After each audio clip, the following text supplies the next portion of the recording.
নমস্কার, পুনরায় আপনাদের সামনে ডক্টর পণ্ডিত আচার্য মিঠুন শাস্ত্রী, বগরী তারা ভৈরব। আপনারা জানেন যে কৃষ্ণের জন্মাষ্টমী রয়েছে সামনে। এই কৃষ্ণের জন্মাষ্টমীতে আপনাদেরকে একটি বিশেষ প্রয়োগ আমি দিচ্ছি, যে যেভাবে পূজা করার বা বিধান করার তা শাস্ত্রগত যা রয়েছে তা আপনারা নিশ্চয়ই করবেন।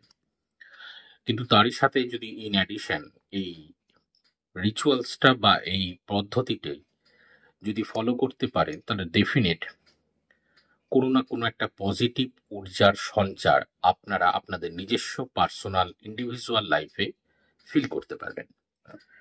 তবে একটা কথা মনে রাখবেন, সর্বপ্রথম যে কোনো টোটকা বা যে কোনো রেমেডি বা যে কোনো মন্ত্রতন্ত্র যেটাই হোক না কেন, যেটাই করুন, প্রত্যেকটা জিনিসের পিছনে আহ, মানে একটা সাইড খেলা আছে। কেমন খেলাটা আমি বোঝাই একটু। যেটা হচ্ছে, ধরুন আপনি একটা গাড়ি স্পিডে নিয়ে যাচ্ছেন, কিন্তু যখন দেখবেন একটা জায়গায় ভিড় রয়েছে, তো তখন কিন্তু গাড়িকে স্লো করে নিয়ে যেতে হয়। যেই স্পিডে আপনি নিয়ে যাচ্ছেন সেই সেই সেম স্পিডে কিন্তু আপনি নিতে পারবেন না। অথচ আপনি কিন্তু স্পিডে চালানো জানেন, বা আপনি জানেন যে কিভাবে ওখান দিয়ে পার করবেন, তো কিন্তু গাড়ি আপনাকে স্লো করেই নিতে হবে, হাইলি ট্রাফিক। তো এইরকমই আমাদের বিভিন্ন কর্মের ফলে বা ভাগ্যের বা বিভিন্ন জন্মকুণ্ডলিতে উপস্থিত বিভিন্ন দোষের ফলে বিভিন্ন সময় কিন্তু এরকম ট্রাফিক লাগে। যখন এইরকম ট্রাফিক সিচুয়েশন আসে, তখন কিন্তু যে কোনো রেমেডি বা টোটকা বা নিয়মকানুন যেটাই করা যাক না কেন, সেটা কিন্তু স্লো ফল পাওয়া যায়। রাস্তা যখন ক্লিয়ার থাকবে তখন যেমন গাড়ি স্পিডে যাবে, সিমিলার ওয়েতে আমাদের বাস্তব জীবনে এবং নিজস্ব পার্সোনাল জীবনে কর্মের জায়গা যদি খুব ভালো থাকে এবং কুণ্ডলীর স্ট্যাটাস বা কুণ্ডলীর যে পরিস্থিতি বর্তমান সাপেক্ষে সেটা যখন খুব ইজি থাকবে, তখন কিন্তু ফলাফল খুব চট করেই পাওয়া যায়। কিন্তু যদি কোনো ট্রাফিক সিচুয়েশনের মতো সিচুয়েশন কোনো কুণ্ডলিতে হয়ে থাকে, তাহলে কিন্তু তার ফল আসতে দেরি হয়। এবং সেই সময় ড্রাইভ করা বা যে এমনি রোডও যে আছে প্লেন রোড, সেখানেও আবার মানুষ বেশি যখন স্পিডে চলতে শুরু করবে তখনও সমস্যা আসে। সেখানেও কনসাস লেভেলটা কিন্তু থাকা দরকার রয়েছে। পৃথিবীর প্রত্যেকটা মানুষই, কোনো জ্যোতিষ বলুন বা কেউ আহ, আহ, কারো ভাগ্য কেউ কোনোদিনও পরিবর্তন করতে পারে না, পারবেও না। কিন্তু যদি তার কুণ্ডলিতে সেরকম যোগ থাকে বা ব্যালেন্স থাকে, তাহলে সেই অনুসারে যোগ বা ব্যালেন্স অনুসারে যদি হাঁটা যায়, তাহলে ডেফিনেট একটা পজিটিভ শক্তি সঞ্চার হয়।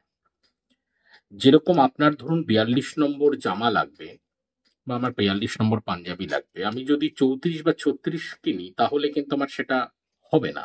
সিমিলারলি রেমেডির মধ্যেও তাই, টোটকার মধ্যেও তাই, প্রত্যেকটির মধ্যেই কিন্তু তাই ব্যাপার রয়েছে। আপনাদের কর্মকে কিন্তু আগে পরিবর্তন করার ব্যাপার রয়েছে, এবং যদিও কোথাও আগে কোথাও ভুল হয়ে থাকে, কিছু হয়ে থাকে, সেটাও রেকটিফিকেশন ধীরে ধীরে করে এগিয়ে যাওয়ার ব্যাপার আছে, তবেই কিন্তু স্মুথ রাস্তা পাওয়া যাবে। নচেত কিন্তু সম্ভব না। আবার যখন আপনি পেয়ে যাচ্ছেন নতুন রাস্তা, আগাতে শুরু করছেন, আবার কিছু ভুলের জন্য বা আবার কিছু বাস্তুতে কোনো এলিমেন্টস, উত্তরের এলিমেন্টস দক্ষিণে নিলেন, দক্ষিণের এলিমেন্টস উত্তর নিলেন, বা অ্যান্টি এলিমেন্টস বাস্তুতে এস্টাবলিশ হলো, তাহলে ডেফিনেট আপনাদের আবার কিন্তু স্টাক হবে এবং আবার কোনো না কোনো সমস্যার মধ্যে পড়তে হবে। এটা কিন্তু রুলস। এটা আপনারা করে দেখবেন, এটা আপনাদের লাইফে কোথাও না কোথাও কিছু একটা আছে। যেরকম আপনারা বাড়িতে কোথাও ফ্রিজ রাখছেন, কিন্তু আপনার হরোস্কোপ বা বাস্তুর যে হরোস্কোপটা রয়েছে বাস্তুর উপরে, ডি4 চার্ট অনুসারে, সেখানে যদি সেই এলিমেন্টসটা ফ্রিজের যে জায়গা বা ডাইরেকশনটাকে নির্দিষ্ট বলছে সেই জায়গায় না রেখে যদি অন্য জায়গায় অ্যান্টি এলিমেন্টস যদি রাখা হয়, সেট আপ করা হয়, তাহলে ডেফিনেট তার থেকে কিন্তু নেগেটিভ ঊর্জা আসবে। সেটা খাটের ক্ষেত্রেও তাই, একটা চেয়ার টেবিলের ক্ষেত্রেও তাই, সেম ঘটনা এগুলো। তো আজকে যাই হোক, আমি কথাগুলো বললাম বোঝানোর জন্য এই জন্য, কারণ আপনার রেমেডি করছেন বা তখনই ভাবছেন যে এখনই ফল আসবে, এরকম নয়। কারো হয়তো তখনই আসবে, কারো হয়তো ট্রাফিক যেরকম আমাদের থাকে সেই রকম অনুসারে আসতা। আবার আসার পরেও আপনারা যদি চটজলদি আবার কিছু করতে শুরু করেন, যদি বুঝতে না পারেন, তাহলে আবার কিন্তু কোনো না কোনো সমস্যা ঘিরে ধরবে। ঠিক সেটা আপনার জীবনে শুধু না, আমার জীবনেও হয়, প্রত্যেকের জীবনেই হয়। এটা বোঝবার ব্যাপার আছে। কারণ দেখবেন যারা পার্থিব জগতে এসেছে জন্ম নিয়ে তাদের প্রত্যেকেরই কিন্তু অসুখ করেছে। কেউ কোনো মানুষ বলতে পারবে নি যে তার বলতে পারার ক্ষমতা নেই যে সে জন্ম থেকে আজও পর্যন্ত তার কোনো অসুখই করেনি। এটা হতেই পারে না। এটা হবে না কোনোদিনও। সে যেভাবেই যেটা করুক না কেন। এবার যেটা আমি বলবো, বলার পিছনে যে একটা মন্ত্র দিয়ে প্রয়োগটা বলবো সেটা আপনারা একটু বুঝে দেখুন, বুঝে করবেন। ৫টি আঙ্গুর নেবেন, যে আঙ্গুরটা সবুজ আঙ্গুর হবে, গ্র্যাপস, গ্রিন গ্র্যাপস।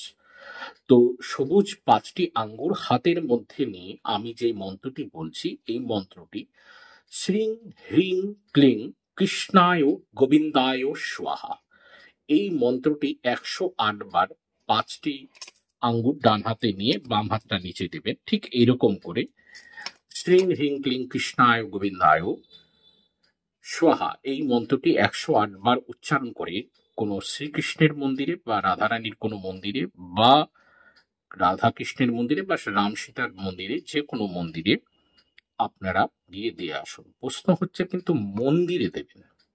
অনেকের মধ্যে প্রশ্ন আছে বাড়িতে আছে, বাড়িতে কি দেওয়া যাবে? উত্তরটা হচ্ছে না, বাড়িতে দেওয়া যাবে না। কারণ প্রত্যেকটার একটা করে কিন্তু এলিমেন্টস আছে। বাস্তুর যে মন্দির সেটা আপনার কুল দেবতার সাথে জড়িত হয়ে কানেক্টেড করবে। আর মন্দির যেটা সেটা সার্বজনীন, সকলেই যাওয়ার জায়গা।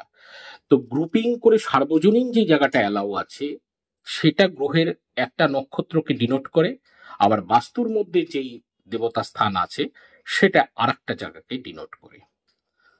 তো এগুলো বোঝার ব্যাপার আছে, প্রচন্ড বোঝার ব্যাপার। কোনো মন্দিরে সিঁড়ি থাকলে সেই মন্দিরে কি পদ্ধতিতে যাওয়ার ব্যাপার আছে, কোনো মন্দিরে দেখা গেলো গাছের তলায় আছে সেই মন্দিরের সিস্টেম কি আছে, বিভিন্ন জায়গার বিভিন্ন রকম রেমেডি রয়েছে এবং তার গ্রহের অবস্থান এবং তার নাক্ষত্রিক বৈশিষ্ট্যের উপর কিন্তু প্রত্যেকটি জায়গা এলিমেন্টস কিন্তু অ্যাক্টিভেট হয়। যেরকম রাজস্থানে গেলে আপনাকে নিশ্চয়ই আপনি কম্বল পরে থাকতে পারবেন না, গরম ওয়েদারের একটা ব্যাপার আছে।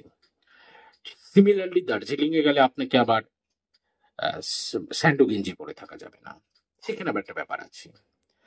এনভায়রনমেন্টের সাথে মন্দিরের প্যাটার্ন থেকে আরম্ভ করে মন্দিরের চড়ানোর জিনিসের ব্যাপার থেকে আরম্ভ করে বহু কিছু ব্যাপার কিন্তু ক্যারি ফরওয়ার্ড করে। তো এটা আমি যেটা বললাম সেটা মন্দিরে দিতে হবে এবং মন্দিরে দিয়ে এসে আপনারা এই মন্দিরে এই মন্ত্রটি বলে ৫টি আঙ্গুর সমর্পণ করে দিন এবং দেখুন এর পজিটিভ ঊর্জা আপনারা খুব অচিরেই ফিল করতে পারবেন এবং বিভিন্ন দিক থেকে আপনাদের কিছু না কিছু আপনারা একটা বেনিফিট পাবেন। আজ অব্দি, আজ আর অন্য কোনো কথা নাই। সকলে ভালো থাকুন, সকলকে ভালো থাকতে হবে, কারণ আজকে কোনো জয় মা।